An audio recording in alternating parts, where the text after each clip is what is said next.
Hürmetli vatandaş, bugünkü leksiyalarımızı başlayımız. Bugünkü sılağa 2019 yıl 1. ayının 18. günü haftaki cuma. Bugün bu leksiyalarımdan güzel küçük günü hazırlandım şu an. Bir gün burun çıkıp vatandaşlara leksiyonu tapırıp tam bahir alaylı diyen niyeti geldi. Bugünkü vaziyet işgal işçiliğini özgürlük gitti. Biz ötken söz diyen leksiyemizden ahırda muhakeme karakterli leksiye söz diyende. Şundak diyeni de vatandaşım. Azer kurulma karakterli saat elip veriş. Amerika Koşmuş Ştat bir hükümeti çünkü üçün köp takipteydiğen bir ibarı bulup kaldı diyelim. Enlikçe hazır karaydıgan bolsak vaziyetle öz görüşü 2 gündür burun kıgasarıştığında bugün tekeme ciddi yani keskin özgürlük değil. Bu Amerika Cumhuriyeti münasebeti sohbet kayısı sebepli mağadı zaten sohbet netice hasıl kılandı kılmandı diyen meseleyi merkezde bugün vatandaşlar olan bu mesele doğrusu ortak bahim içli yolu mevzununda hürmetli vatandaş. Bu Prezident Mike Pence Cumhuriyet halkara kaidelerge pişen tutulmadı. Biz allakaçan agahlandırış bergen toplap görsettik. Mavzulu haber 1. ayının 17. günü Amerika avazdan Xitay program ilan kılındı. Hazır yani bir tam çıkar, bir tam yağmur bulup düşüyordu. Küçükkin tahrikkesi bulattı. Amerika avazdan Xitay program ilan kılındı. Muavin Prezident Mike Pence bundak görsetti. Çünkü bir neçe 10 yıldan beri halkara kanunlar ve kaide nizamlara pisand kılmadı. Amerika bunu körüp durup körmeslikке salalmaydı. Çünkü Muavin Prezident Mike Pence'nin nutku kattır inkas kaytırdı. Mesela Amerika Koşmuş Ştatları'nın Muavin Prezident Pence 1. ayının 16. günü Amerika Koşmuş Ştatları Devlet Mahkemesi'nde ötküzülgen Amerika'nın çet elde turuşluk baş elçileri yığınında notuk sözü. Muavin Prezident Mike Pence notuk söz degende Cumhur'un ismini bir kançıka temsilci aldı. Muavin Prezident Mike Pence nutkuda bundak görsetti. Cumhuriyet pul qarz beriş diplomatiyasını yolu koyup ve adaletsiz soğudu kılıkları arkalı özünün tesirini kemaytmekte. Cumhuriyet Cenubu Deniz'de hayvi körüstü kıstap gelmekte. Muavin Prezident Mike Pence Cumhuriyet ayıplayıp mındak görset, mındak dedi. Cumhuriyet halkara cemiyetinin kaide nizamlarına pisand tutulmadı. Dedi hem takitlep mındak görsetti. Amerika Cumhuriyeti ihtiyarına koyuvetmeydi. Hem takitlep mındak görsetti. Amerika Cumhuriyeti ihtiyarına koyuvetmeydi. Muavin Prezident Mike Pence mındak görsetti. Fakit şu ki, yakın bir neçe yıldan beri Cumhuriyet yerim asırdan beri devamlaşıp gelivatkan dünyanın bir hatardaki güllenişine münasebetlik kanun ve kaide nizamlara pisand kılınıp Amerika körüp durup körmezlikki salsıp olmaydı. Cumhuriyet Taşkı İşler Ministerliği'nin beyanatçısı Huaçin'in 2019 yıl 1. ayının 17. günü muhbirleri kütüveli yığınında Muavin Prezident Mike Pence'nin sözleri reddiyemedi. Amerika Koşmuş Ştatları'nın Muavin Prezidenti Mike Pence'nin sözleri reddiyemedi. Alakadar metbuatla onun sözlerden nakil keltirip mındak görset. Amerika halkara kaideleri özüge faydalık bolsa işletidir. Faydasız bolsa taşlayıvetidir. Bu meselede Amerika'nın Cumhuriyet doğrusu da böyle petiş geplerini kılışı ve Cumhuriyet'i ayıplaş salayeti yok. O Huaçin'in beyanat çıkarımının beyanat.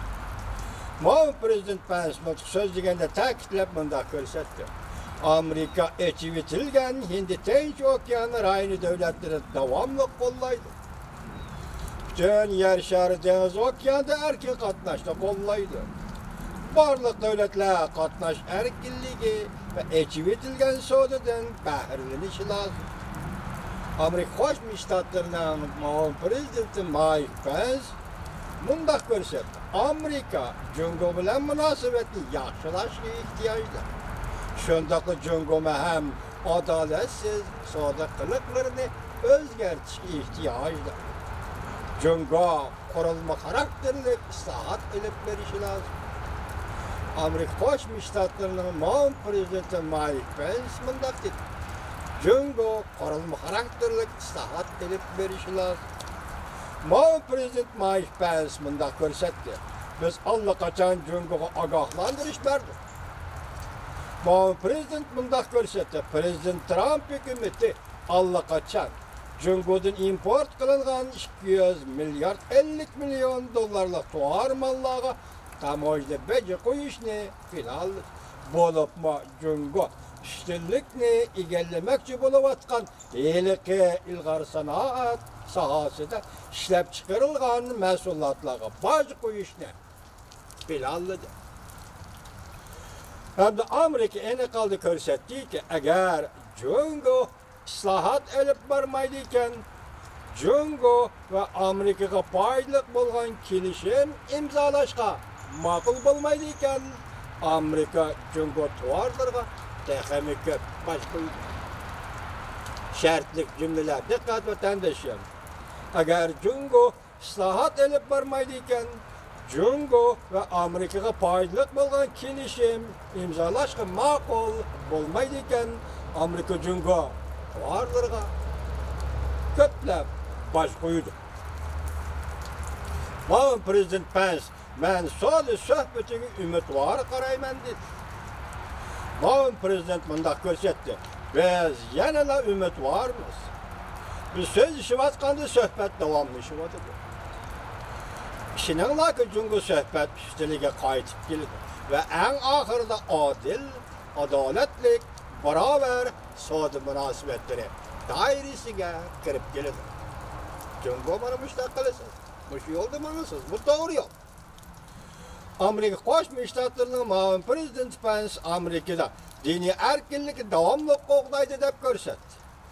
Bo'lib muavin prezident Jungo hukumatining musulmon Uyg'urlarga va Tibetlarga ziyonkashlik qilayotganligini alayda tilga oldi. Amerika Qo'shma Shtatlarining muavin prezidenti Pence nutqida mundaq ko'rsatdi. Xalqaro muhit o'zgarib ketdi. Amerika o'tgandagi o'xshash birlar raqibga, ya'ni Sovetlardan iborat birlar raqibga duch kelib o'ltirgani yo'q. Balki Amerika jumladan Jungoni o'z ichiga olgan bir necha cho'ng davlatning raqib bo'lishiga duch keldi. Ya'ni Daeshlar, Iran qatorliq yuksak davlatlar siyosiy hokimiyati, Kuba, Venezuela qatorliq mustabid davlatlar bor. Muavin prezident Mike Pence mundaq ko'rsatdi. Bu davlatlarning garchi o'rtaq ideologiyasi bo'lmasa-mu, lekin ularni isbotlashtiradigan o'rtaq nishon bo'lmasa-mu, ular yana hozirgacha yerimasir davomlashgan xalqaro tartibni og'dirishga urinib keldi. Muavin prezident Mike Pence mundaq ko'rsatdi. Amerika bu misollarda bor. Bu xristianlarni qabul qiladi. Amerika bu xristianlarni qabul qiladi. Muavin prezident Mike Pence prezident Trumpning tashqi siyosat to'g'risida to'xtalganda mundaq ko'rsatdi.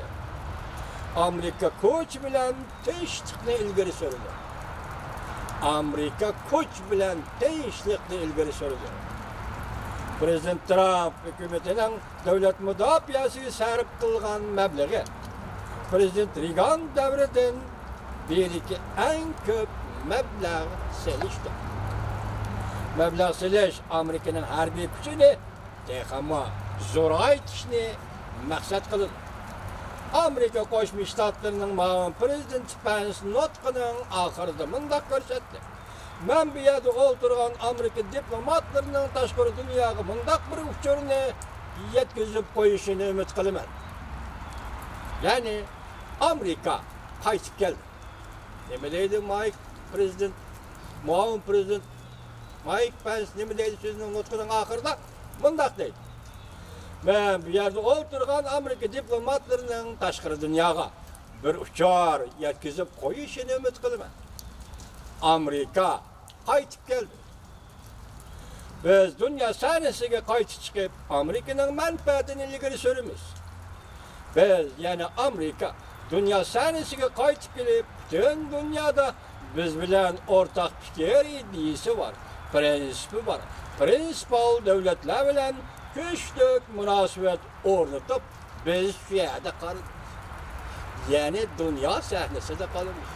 Yani dünya sahnesinin merkezinde kalırız. Tahlil kılımız ki vatandaşlar.